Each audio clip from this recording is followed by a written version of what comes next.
Women have always played the role of being the emotional stress absorbers of their environment. So they tend to take on the stresses of their spouses and their families. In the modern world, stresses are mostly emotional, and the biggest stress of all is trying to be something other than who you are. So if this takeaway lesson here, it's get to know who you are and be who you are. We need to regain that sense of agency and actually looking at our lives and our patterns and our dynamics and really being open about it and being supremely curious and not judging ourselves. Oh God, I failed, I was too nice, I pushed myself down. No. But ask yourself, okay, why was I doing that? And do I really need to do that? Let me talk to you about stress for a moment. So stress has three components, and this is maybe the takeaway. There's the external event called the stressor. It depends on the individual of how they perceive and experience a particular event. So the first component of the stress reaction is the event, okay? The third and final component of the stress reaction is the physiological stress response with the adrenaline and the cortisol and the nervous system and the gut and the heart and really the whole body. But in between the external event and the physiological reaction is what we can call the processing apparatus. And the processing apparatus is you and I, with our particular interpretations, our beliefs, usually unconscious interpretations, unconscious beliefs, internal and emotional dynamics that we have no control over until we become conscious of them. So really the whole point of this talk is to become conscious of what's happening inside us. Now, I can give you a personal example. Going back, say, 20 years ago, my wife's name is Ray, and let's say I would ask her to sleep with me one night, and she'd say no. How does this guy respond when his wife of, at that time, 30 years says no, not tonight?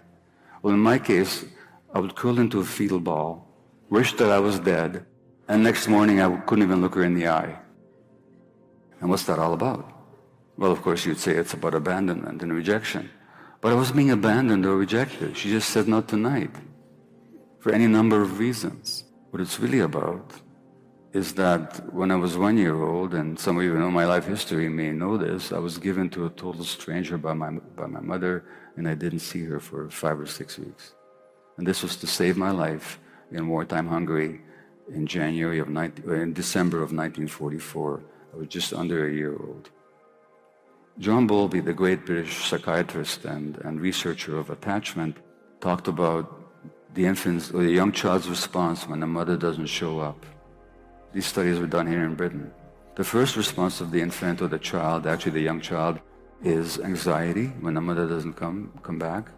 The second response is depression. It kind of gives up. Life is not worth living without the mom. And then the kid starts acting normally. He'll eat again, he'll interact and play again. And when the mother does come back, this has happened when kids were hospitalized and the mothers were told not to visit because it's too upsetting for the kid to see the mother come and go, which is wrong, but this is how they did it. The child is physiologically stressed. Her heart rate goes up, but she won't even look at the mother. And Bowlby calls this defensive detachment. It's a self-protection. The message is, I was so hurt when you abandoned me that I will not make myself vulnerable again to that same degree of pain. And these reactions get programmed into our brains, so much so that 5 decades later, my wife, who I know loves me very much, has been through all kinds of stuff with me, says no one night, and I go into the physiological mental response of the infant, and I won't even look at her until I become conscious that this is what's happening. When I become conscious, I can say to myself, well, oh, okay. I'm just telling a story to myself. The story of rejection and abandonment is just a story. And even if I was being rejected and abandoned, I'm not a helpless infant anymore. But you see, we all tell ourselves these stories. And these stories often run our lives.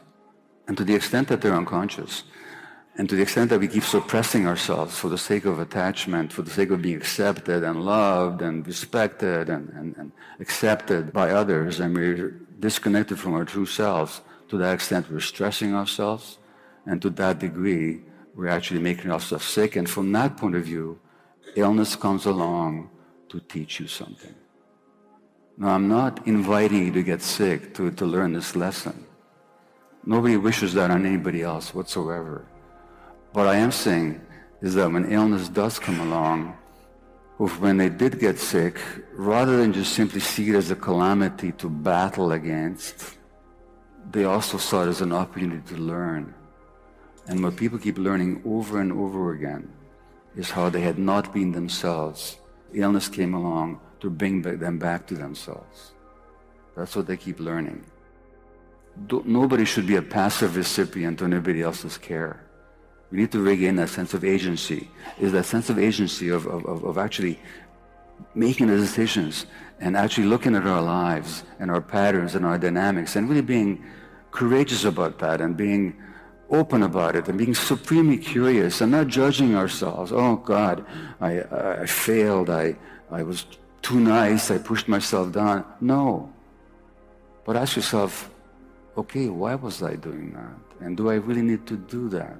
Am I still really that infant, a young child, who needs to choose attachment over authenticity? And yes, I may lose some friends who are used to me being this particular way, and that's what they signed up for. But my true friends will celebrate me for finally being myself. The Canadian stress researcher Hans Selye, himself from Hungary like myself, and he coined the word stress the way we use it today.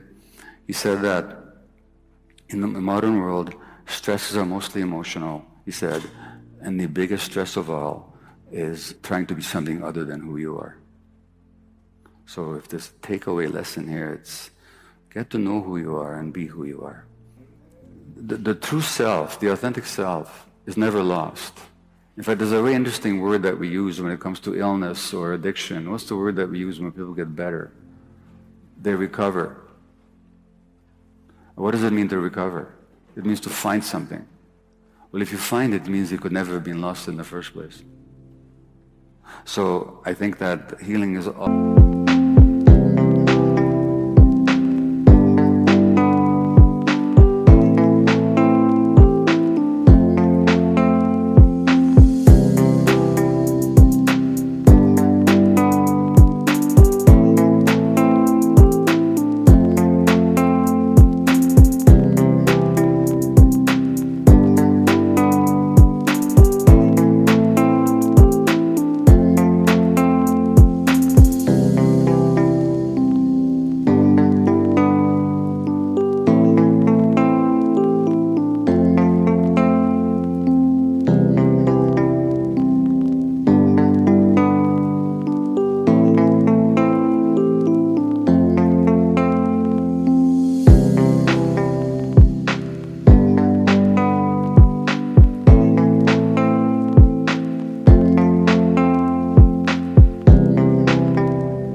Well, I don't want to say always. I mean, at a certain point, people are diagnosed at terminal stages where nothing they're going to do is going to relieve them of the burden of illness.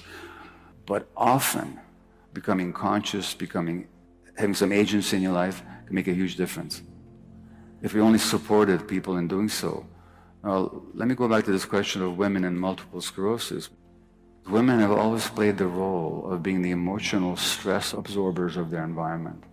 So they tend to take on the stresses of their spouses and their families. They still play that role for the most part. But on top of that, since the 30s and the 40s, they've also taken on an economic role. But they have not given up the other role. It's not that they haven't given it up. Society hasn't relieved them of it. The men haven't stepped up for the most part to share that emotional burden. So women are still carrying that. But now they got the economic role as well. And they're doing so in the context of less social support, because there's all kinds of reasons why they're in this neoliberal economy and in this stress culture, people are more and more isolated. So you got more stress, more isolation. Of course you're going to have more autoimmune disease. About 75 or 80% of autoimmune disease actually happens to women.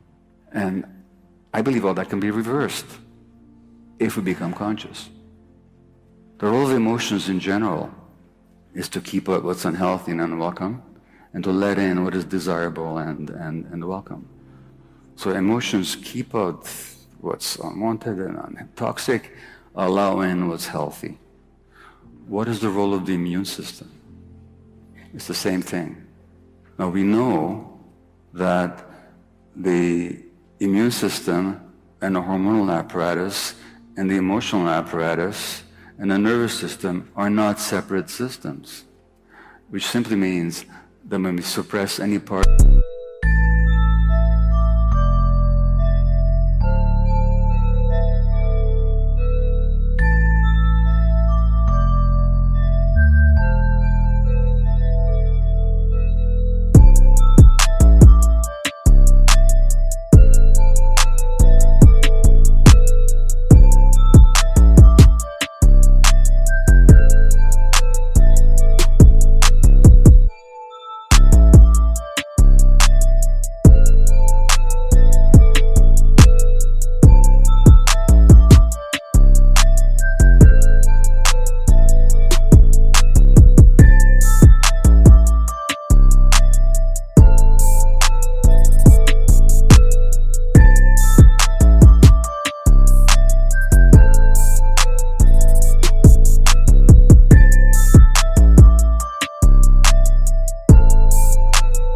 of it, including the psychic apparatus, we're actually affecting the other parts as well.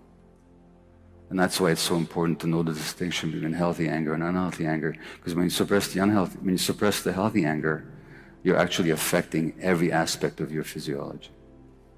What is usually pushed on in depression? It's anger. And the problem is, when we're pushed on one of our emotions, it's hard to experience the others. And now there's this joyless, negative, hopeless experience of depression. It does begin as a coping mechanism in childhood, when the environment could not tolerate your emotions, so you learn to push them down. And then later on, you'll be diagnosed with depression.